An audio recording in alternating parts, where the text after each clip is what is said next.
had a buddy named Bobby Martin in the 8th grade. We went to the same school and used to hang out at recess and lunchtime. Neither of us had a lot of friends other than each other, but Bobby seemed to know most of the teachers and some older kids. He was a rich kid, but I was not so. Whenever I got the chance, I loved to go over to his house. He had video games and a pool. They had the latest high-def TV, all the cable channels. But most of all, they had a boat that we often used to go out onto the lake. I noticed all the rich people seemed to live on lakes. I often wondered why, and now I think I know. It all started one afternoon over at Bobby's house when I was sitting in his living room playing video games on his TV. The room had sliding glass doors that looked out over a patio and the swimming pool. You could see the backyard beyond the pool as well as the dock and the lake. Bobby had been in the kitchen making a sandwich, and when he came back in, he stared out the glass doors as he ate. Suddenly, he put the sandwich down and rushed over to me and picked me up and said I had to go into his room. He gave me no reason and refused to answer. He pushed me down the hall and into his room where he shut the door and locked it from the other side. I didn't even know bedroom doors could lock from the outside. I don't think they do, normally. I was confused, but I sat down and started reading one of his comic books. Then I heard some yelling out back. I pulled the curtains back a little to his window, which gave me a partial view of the backyard and shore. And there was Bobby. He was out by the lake waving his hands like a madman and yelling at someone. At first, I didn't see who he was talking to. But then it moved. It was dark green mostly. That's why I didn't see it at first. It blended in with the vegetation. I didn't know what it was. It stood upright like a human, kind of like a lizard crossed with a fish and a human. Anyway, Bobby was yelling at this thing and pointing back to the house. The thing seemed sympathetic, but did a hand gesture, flipping its arm upward in front of its face as if to say, "Get away from me, kid." Then it dove into the lake. Bobby turned and started walking back to the house. I let go of the curtain and it fell back into place. I sat down on the edge of his bed, kind of stunned. He came back into the room and started saying he was sorry, but his neighbor sunbathes nude and she had walked into the backyard. He told me she's kind of crazy and he's supposed to shoo her away when she does that. I wasn't sure if I should say anything. I trusted Bobby and we were close friends, so I quietly asked, "Is she green?" Bobby looked at me and then glanced at the window. Suddenly, he started to cry and slumped down on the floor, leaning up against his dresser. Dang, he was really crying, this kid. "Hey man, it's fine. I won't tell anyone what I saw," I consoled him. "Don't even ask me about it, okay?" he demanded. "Fine," I replied. We went back to playing video games, and about an hour later, his mom came home. She came in the house really fast and kind of rushed into the living room. She just stood there staring at us with a look on her face as if she was waiting for us to confess something. I just ignored it and pretended I didn't notice her acting odd. Bobby did too. After a few minutes of this, she left the room. I heard her talking to someone as if she was on the phone. Then she called Bobby back into the room she was in. I heard some mumbled conversation, but I couldn't make out what was being said. A minute later, he came back into the living room and said his mom wanted to talk to me. I was nervous, but I walked into the room where she was. She was sitting down in a chair in her bedroom and asked me to sit on the bed facing her. I did. She asked me if I looked out the window when Bobby made me go into his room. I said I did. Then she asked me if I saw the neighbor woman, the one Bobby had told me about. I said that I didn't. I told her that I just glanced out there for a half second when I heard Bobby yelling. Then I went back to reading the comic book. She asked me if I was sure. I said I was. It was about a month later when I was over at Bobby's again. It was summer break and we had been playing video games all day. I rode my bike over there at 11 a.m. and it was nearing 9 p.m. I was tired because I had been up late the night before. I told Bobby I had to be home at 9. We turned the game off and went into his room so I could get my backpack. The bedroom door was open and we didn't even bother to turn the light on. He laid down on his bed and put his arm over his face across his eyes. I sat down on the floor in front of the bed and started packing my backpack with comics and putting my bathing suit and towel in it from earlier when we had gone for a swim in his pool. We were talking about the games while I did, His responses started getting dimmer like he was falling asleep. I leaned back against the front of the bed and suddenly fell asleep. I woke up sometime later to the sound of people talking. I opened my eyes just a little and saw Bobby's head pop up looking toward the still open door to his room. Suddenly he got up in a flash and ran out the door. He didn't notice me. It dawned on me that he thought I'd already left. I was still tired and decided to get another 10 minutes of rest before embarking on the bike ride home. A few minutes later, I woke again to the sound of a few people clapping. Then a male voice spoke up loudly, sounding like it was coming from Bobby's basement. It said, "The heart of the lake loves you." After that, a small crowd of people responded in unison, "Feed the lake." What the hell? I thought. The male voice piped up again, "Those who threaten our success threaten the heart." And again they all replied, "Feed the lake.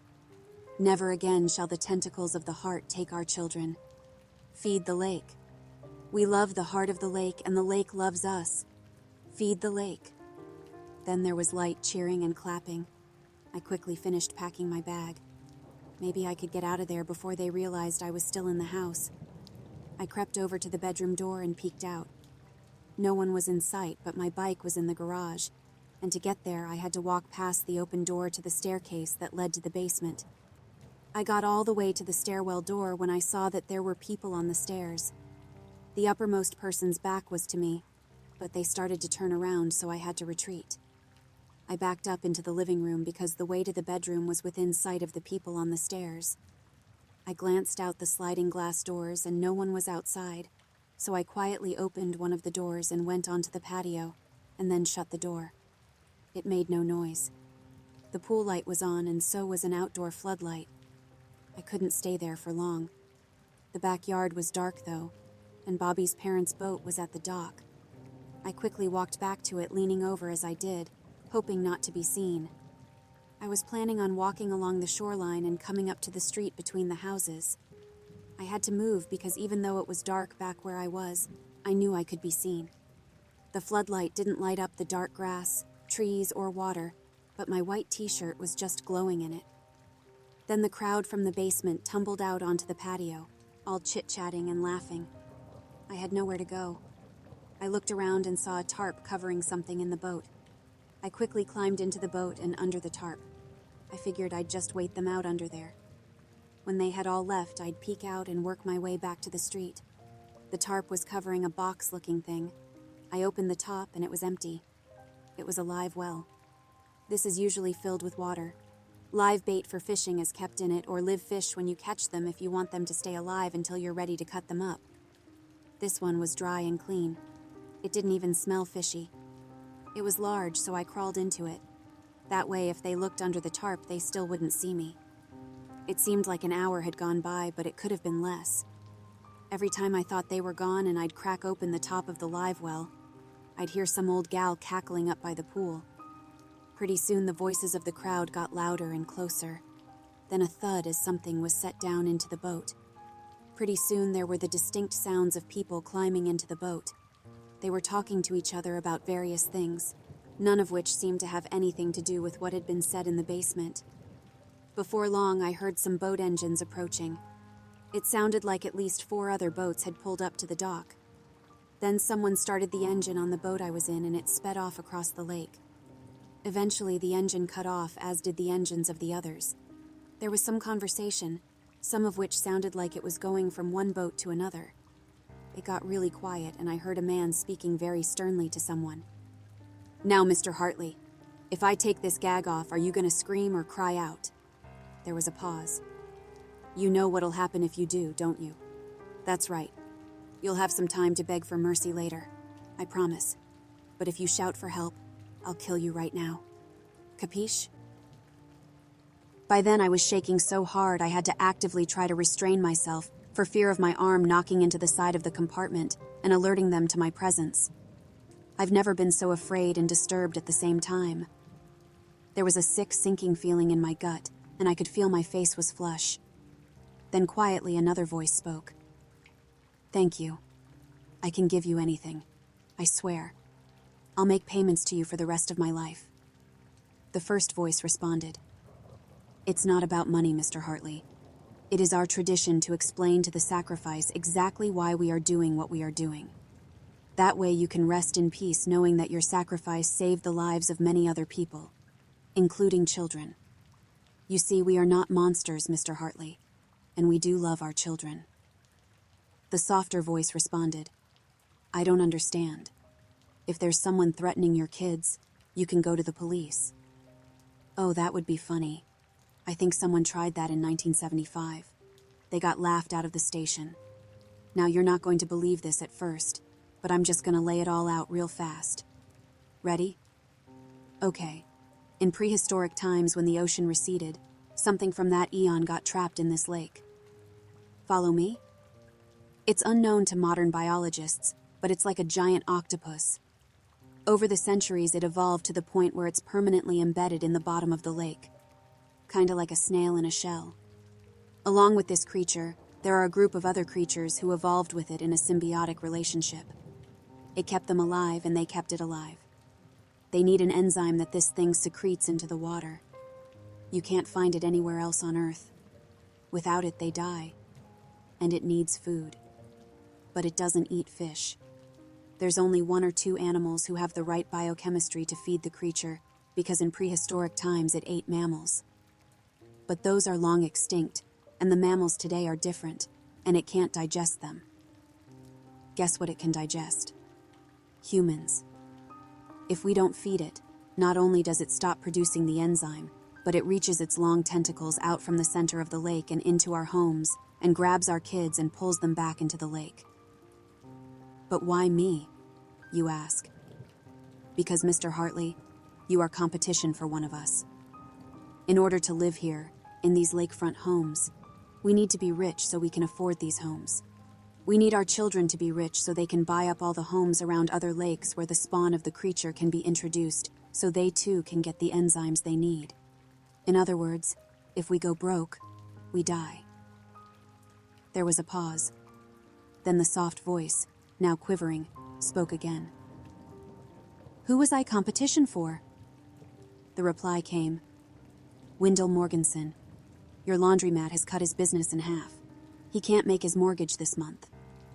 We held out as long as we could, hoping he could maybe figure something else out. But if he loses his home here on the lake, then we are all in jeopardy, because we can't let outsiders see what we do here, what we're about to do. He can have the laundromat, the soft voice said.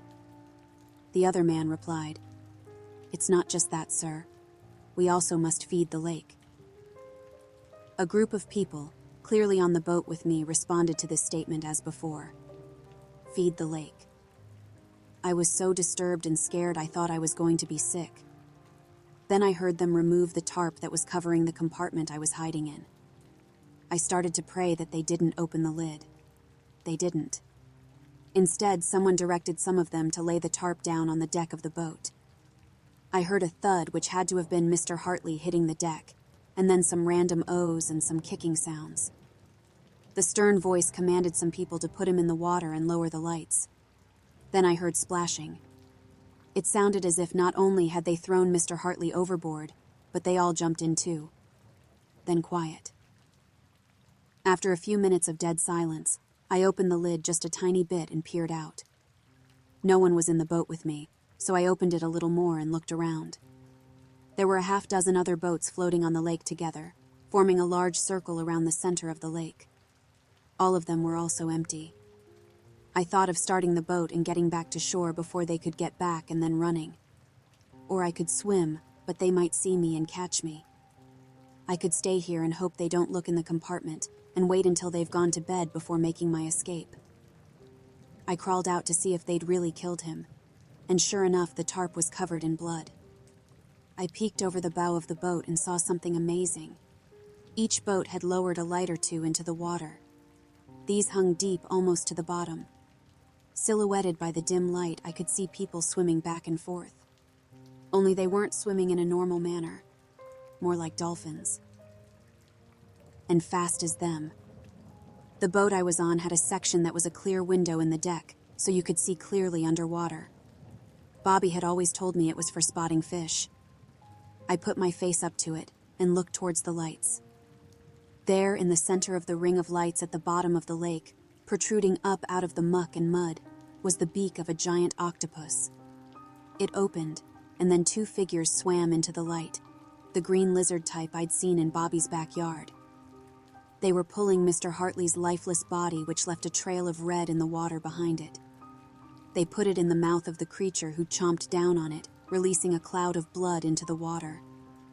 Then they all started swimming around it in circles excitedly.